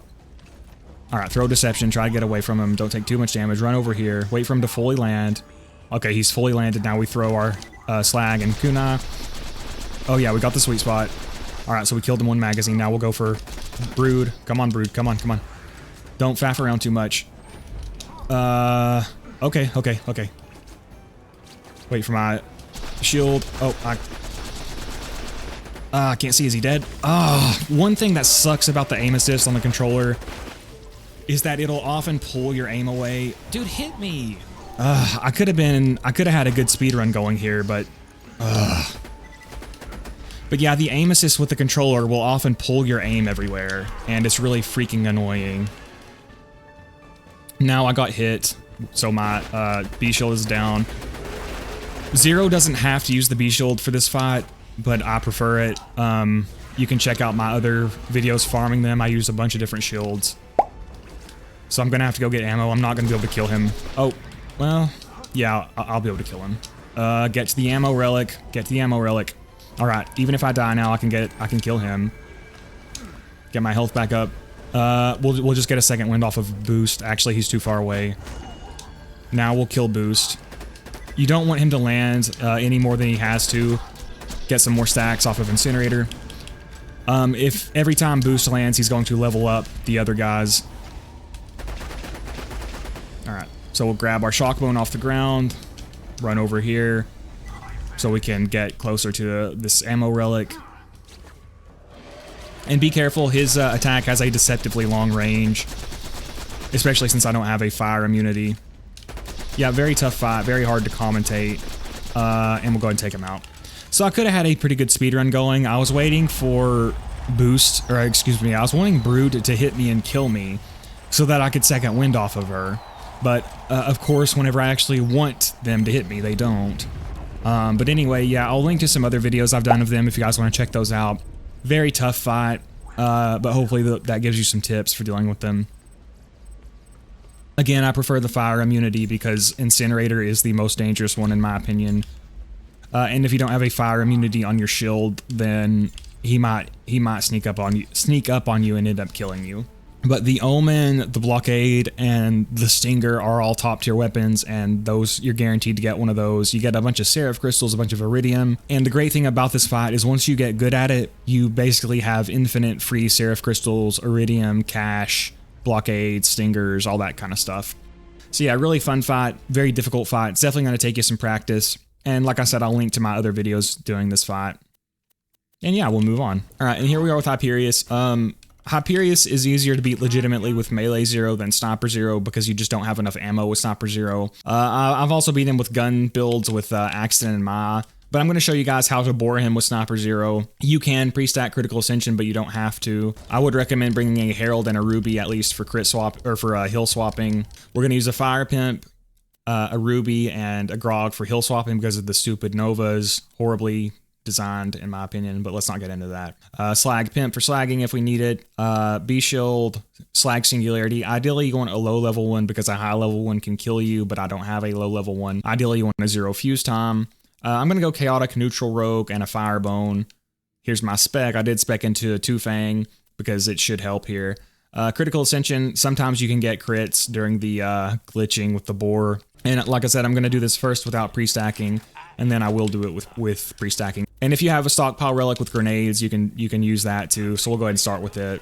Come here, you shoot him, wait for him to do the Nova, hide here to dodge it. After the second one, you can run out. Be prepared to hill swap again because of the stupid Novas.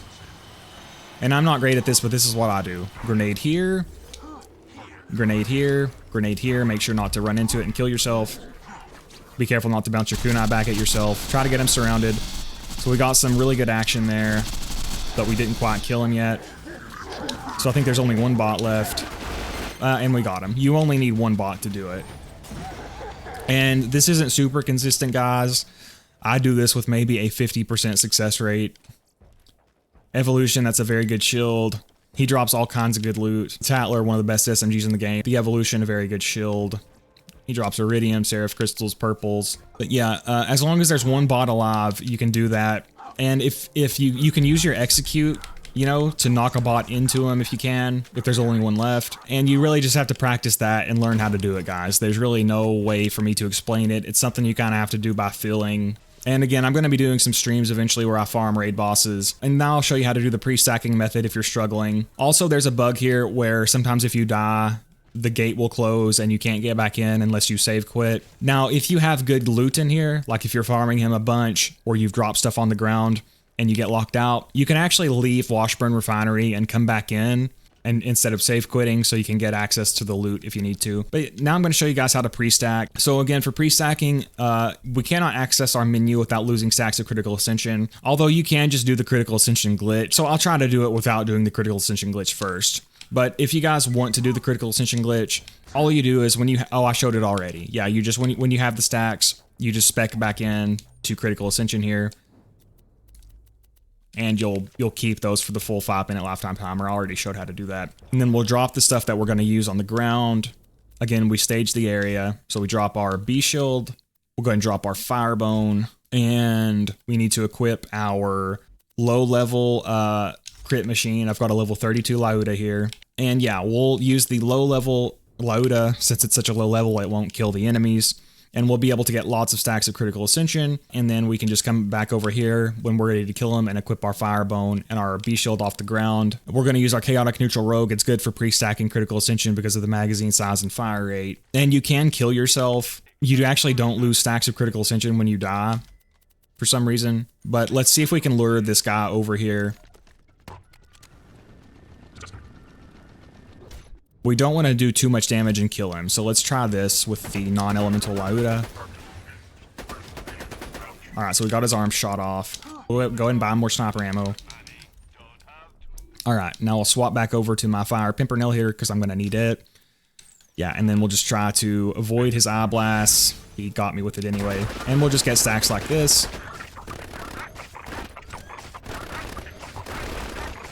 You can actually put something between you and him, so I'll try to see if I can use this this structure here. It's actually okay if I die because I'll just be able... Oh, it went through it. But yeah, it's okay if I die because I'm going to die on purpose so I can get more ammo. Although I shouldn't have died this early. So let's try to get one more stack before we die. There we go. So we'll just respawn and we'll keep our stacks and we'll get more ammo back. Do keep in mind that critical ascension will only last for 5 minutes before the stacks deplete. Each individual stack has a 5-minute lifetime timer. Now you could use a Rough Rider to activate Fearless, but I think that would actually boost the fire rate too much. And if your fire rate gets too high, then each shot will not give you a stack of critical ascension. Because there is actually a very short cooldown that will prevent you from getting stacks of critical ascension if your fire rate gets insanely high.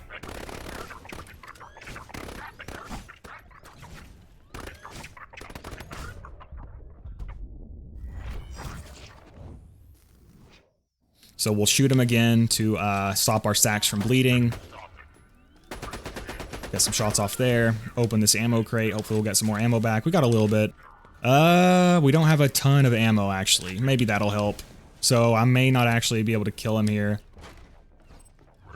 We're gonna try, though. Alright, Firebone, Alkaline B, shoot him. Let him do his Nova. I think I forgot to do something. I don't know. Now I won't be able to heal swap because I'll lose my stacks of critical ascension. So we're going to try to take him out fast. Again, you can... Oh, those guys didn't get pulled enough. I'm all over the place. I just messed this up horribly. Yeah, sometimes it just will not work. Got a little bit of action there. Try to throw those guys over there.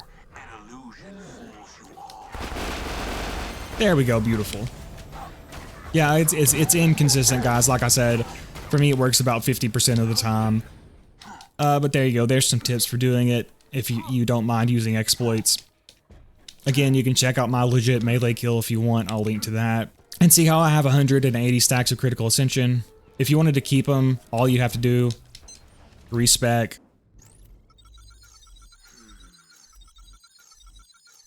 And now those will be permanent, or at least, for 5 minutes.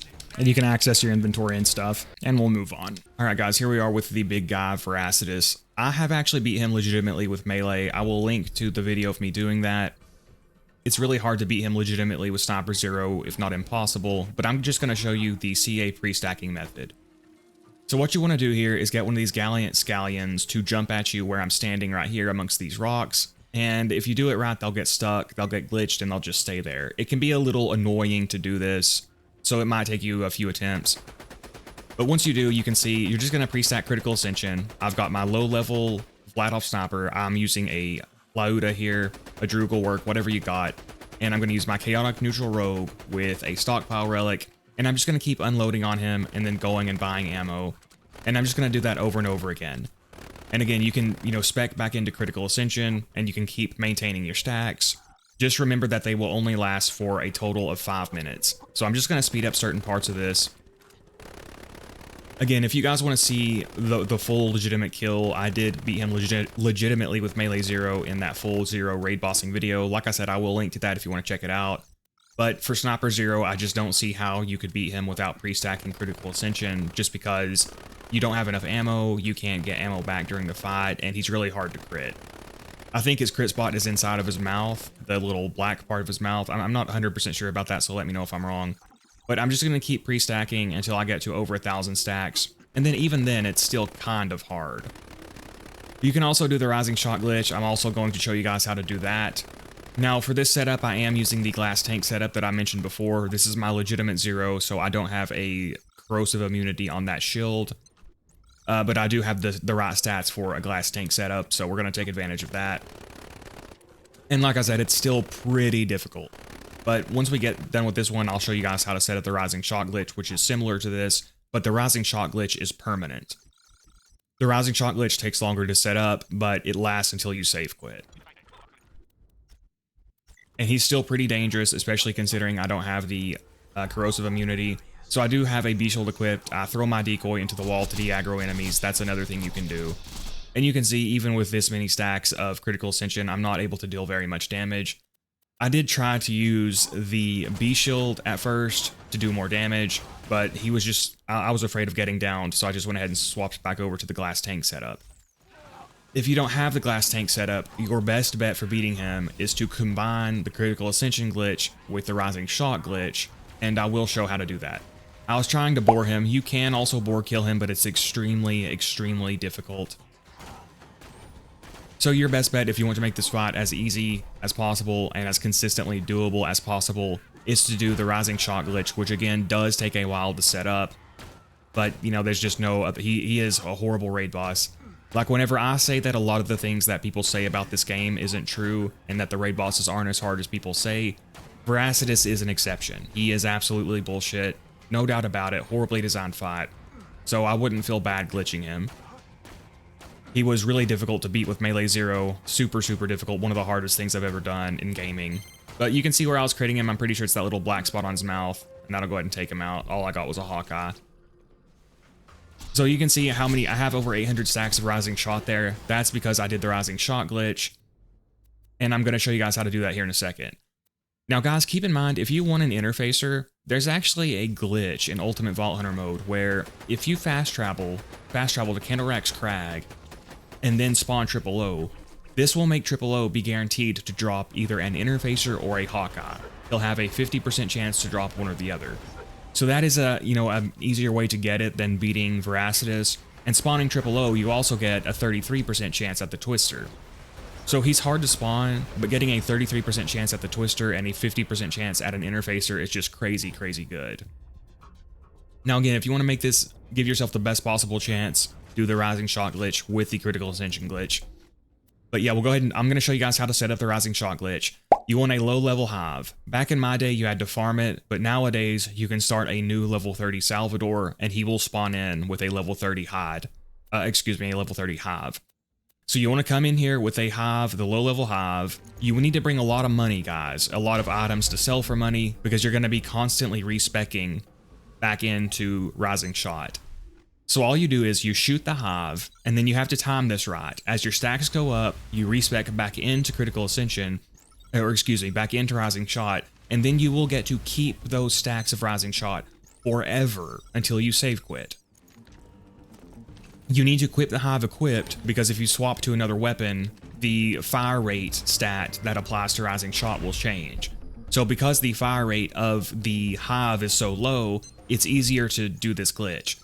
Like what I'm saying is, if you shoot it and then swap to a Moxie weapon, the fire rate on that is going to be too high for you to keep the stacks. So just while you're restacking back in here, you need to keep the Hive actually equipped, right? And you'll have to clear the enemies out here every once in a while. They do respawn every, I think, 30 minutes. And again, you'll want to bring stuff for money. Ideally, you'll want to bring like a sham and a low-level bada boom or something to regen ammo. You can also try to get the drunk effect and shoot, which will allow you to get more stacks of Rising Shot. But the thing is, you can only get 5 at a time anyway. So I was just kind of experimenting and doing both. So again, this is kind of a pain. This is kind of hard to set up, but the good thing is it's permanent. Critical Ascension Glitch is easier to set up, but it doesn't last as long. This is much more time consuming to set up, but it is permanent until you save quit. Now this can be pretty hard on your hardware.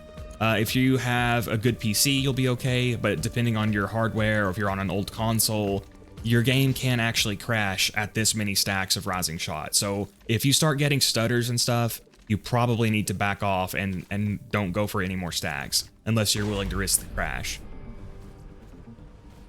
But I think this explains it pretty well. I'm going to go ahead and move on to the boss fights and show you guys how easily you can kill bosses once you have this many stacks. I would recommend, if you're going to do this, then go around and kill a bunch of raid bosses over and over so you don't, waste it. But again, be aware that if you save quit, you'll lose it. And just be aware of crashing your game. Because if you get a bunch of stacks and then say you kill a raid boss over and over and there's a bunch of loot on the ground, that could also make the game crash. But here we are. I'm going to demonstrate how quickly Terramorphous will die to the Rising Shot glitch. You can see I've got over 800 stacks of it. You'll just take out bosses really easily. So, and here's the dragons. I don't know if I mentioned it, you can also combine this with the Morningstar glitch. I demonstrated how to do that glitch in my video farming the dragons. I also demonstrated the pre-stacking method for Critical Ascension in that video, so check that out if you want. But you can see how quickly they're gonna die, and you can I would go around and kill a whole bunch of raid bosses while you have this. Again, you can de-aggro enemies by throwing your decoy into the wall. So this, I came in with the Rising Shot glitch and the Critical Ascension glitch, and I'm able to kill him without the glass tank setup. So doing something like this is going to be your best bet if you don't have access to that rare gear, and also you can try the Morningstar glitch again. But we'll go ahead and move on. I'm going to show some footage of Dexiduous here. I would actually recommend fighting him with Gun Zero. I think the Lady Fist and the B-Shield are the easiest ways to beat him. But I'll go ahead and show some highlights from where I killed him with Sniper Zer0 in my full raid bossing video with Zer0. There's not really much to talk about. Dexiduous is a very easy raid boss. You can see those poison bombs that were coming at me. That is his only dangerous attack. And as long as you keep some distance between the two of you, he's not going to be able to hit you with them. So if you have a B-Shield with a corrosive immunity, that's really good here because he won't be able to apply a corrosive dot to you. The only thing to say is make sure you deathmark him before you pop the boils. There's only 2 ways to make Dexy take extra damage. One is with deathmark and the other one is with grenade splash damage bonuses. So just every time you can, make sure you pop a boil while you have him deathmarked to get that extra damage bonus. But again, I do find him easier to beat with just Gun Zero, so I'll be doing that again whenever I make the Gun Zero guide. You can see I did get hit by the poison bomb there, but again, since I had the corrosive immunity on my shield, I was safe. You can also hide under the lodge, and most of his attacks won't be able to hit you. Just be aware that if you go to get ammo, the poison bombs can actually hurt you through the walls, so be really careful with that. Other than that, Dexy is another raid boss that is actually quite easy. He's just a bit boring. I wish that he had like a Haderax like a mechanic where you could damage his leg joints to put him into like a weakened state or something. But we'll go ahead and move on to Vermivorous. Again, Vermivorous, I would recommend using Gun Zero. I have beat him with Gun Zero. I'll link to that video where I did. But if you want to beat him with Sniper Zer0, you can spawn him in the Caustic Cavern, and then he'll be attracted to a Crystallisk usually, and you can just shoot him with like the Pimpernel and instantly bore him to death. This is from my speedrunning video. You can see as soon as he lands on that Crystallisk, I just shoot him and he instantly dies because of bore. So I would just recommend using Gun Zero. Here, I'll show a quick speed run of fighting him with Gun0 because it's only 29 seconds. I think this is the world record for a Vermivorous legit Zer0 solo, and by legit I mean one that doesn't use Bore. I got this a while back, I didn't really have anywhere else to show it, but it's hard to say for sure because for one there's no leaderboard, and also because not a lot of people have even attempted this, so I think this is the world record, but I'm not sure. But anyway, Gun0 can beat him pretty easily. I would recommend fighting him in the Creature Dome with Gun0. And we'll go ahead and move on to Guy. Guy is also not very easy to fight with Sniper Zer0 because of the mechanics of the fight. You can't really snipe him. You can't get ammo back. It just doesn't really work. Now you can do the critical ascension glitch if you wait till you get to the point that you can actually damage him. But that's a lot to set up and stuff. So if you're going to do that, I would recommend just gate crushing him. Again, I beat him legitimately with Gun0 in that raid bossing video if you want to check that out. Otherwise, you can just pull him to the gate with the singularity, and then you can gate crush him. What I do is I run in, I throw my decoy, and then I attack him with melee with deception, and then make sure to block him with your body, and that'll go ahead and kill him. Alright guys, let's get started with Son of Crawmerax here. Now this is actually a fight that I find is much easier with Gun0.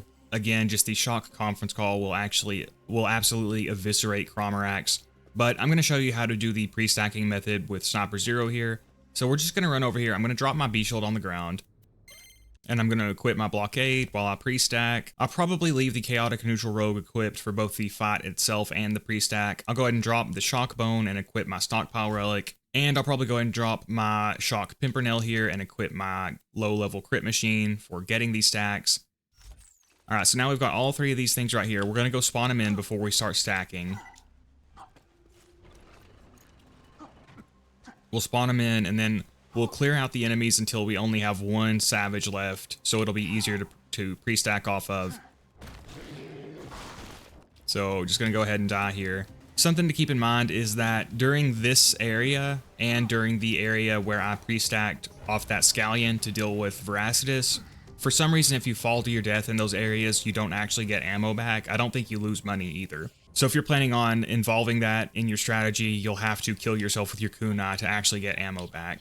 Alright, so we're going to buy some ammo before we start pre-stacking here. Everything should be set up for us now. A little bit hard to do this. He's not the easiest enemy to pre-stack on because he does move around. But it's enough to do the fight pretty easily. Again, I would just recommend Gun0 for this. Sniper Zer0. Sniper Zer0 can do it, but it is a bit harder in my opinion. Because of the way the fight works, and not being able to get enough sniper ammo is a little bit of an issue in this fight. You can make it work, so I'm gonna let him kill me. Well, actually, I probably should have ran out of ammo first, but that's fine. Wait until you're almost out of ammo before you die to him. I'm trying to land a crit before I respawn to stop my stacks from bleeding, but I cannot hit anything today. I need to lure him over here more, so hopefully he'll move. Okay, that's good, that's good. Oh, I missed some stacks there. Yeah, I really need him to get closer. Ideally. And remember, your stacks are only going to last for 5 minutes. Alright, so we'll go ahead and let him kill me. Or I can kill myself with my kunai if he's too slow. Again, you could save one ammo to shoot him before you go all the way down to save stacks from bleeding. But like a shock conference call will just eviscerate him much easier. A shock Sandtalk works as well. Again, you can check out my full raid bossing video with Zer0, where I beat all the raid bosses legitimately. In that video, I beat Crawmerax with the shock Sandtalk. He is really not doing me any favors by staying this far away. I need him to get closer for whenever I make my move to run over there. But he's just not cooperating. Okay, he's running over here. Let's see if he'll keep coming. He keeps stopping. I don't understand this. Okay, come on, dude. Yeah, come on. You can do it, you can do it. He can't do it. He cannot do it.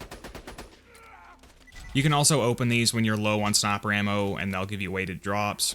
So I'll probably do that. So he is not cooperating with me at all. So I'm just gonna go ahead and go. I'm gonna open all these to try to get some more sniper ammo. After I respawn. Self-damage bypasses health gate, so since he's so weak and he won't come over here, we'll just down ourselves. And now I'll go ahead and get some ammo, and then we'll run on to start the fight. I'll go ahead and get below the stockpile relic amount, and then we'll move on.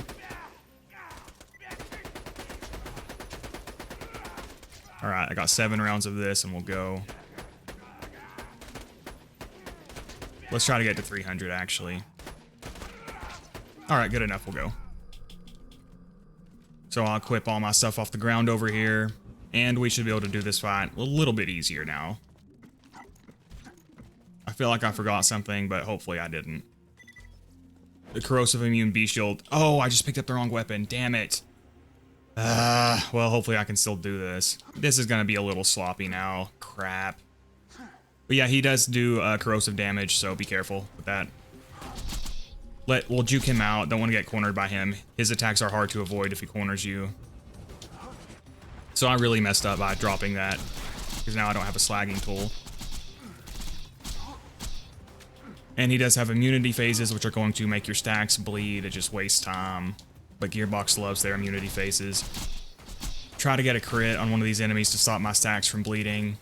You can also kill enemies to get a movement speed bonus if you get cornered here. I don't want to waste too much of my sniper ammo, but I'm having a really hard time getting a crit to stop my stacks from bleeding. Can I crit this guy? There we go. These geysers can drop ammo for you too. And hopefully gun-wielding enemies don't spawn. If gun-wielding enemies spawn here, this can be really annoying. Try to shoot his arm off. Not having any luck. There we go, but I'm cornered. Probably gonna... Okay, let's try to get out of the corner. Get out of the corner. You do not want to get cornered in this fight. Is he in his immunity phase or not? Oh, I thought he was in his immunity phase. There we go.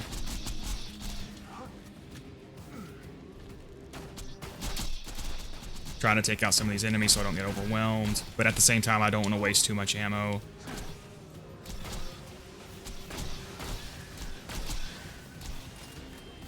I wish for this fight he would spawn little minions called the son of Crawmerax, and then whenever you killed those, it would end the immunity phase faster. So you're doing something besides just waiting and running away from mobs. Alright, so hopefully I timed this right, so he's going to come out of the ground soon. There we go, perfect. Alright, so can't get slag on him because he has too much slag resistance. Really annoying design decision, Gearbox. Really punishing for solo players.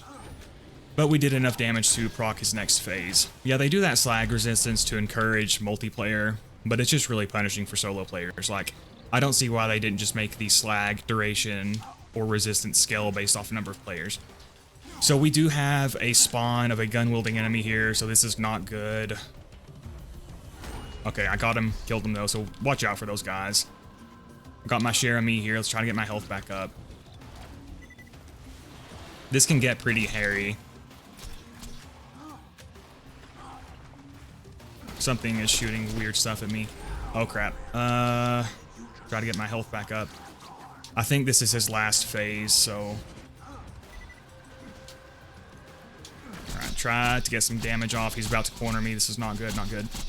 Oh, my heart's disappeared, damn it. Okay, deception. Grenade. Oh, not good, not good. Alright, there we go. Still not good. I'm cornered. I'm getting attacked. Get out of the corner, get out of the corner.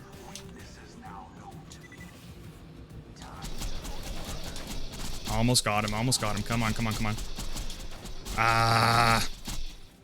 Normal immunity phases aren't enough. You can also do that crap. Throw our last 2 grenades, see if we can finish him off here. There we go. So yeah, that's how you can pre-stack and beat him with critical ascension. Again, I find this fight easier with just gun 0 because you don't have to worry about all that. But you can do it this way too.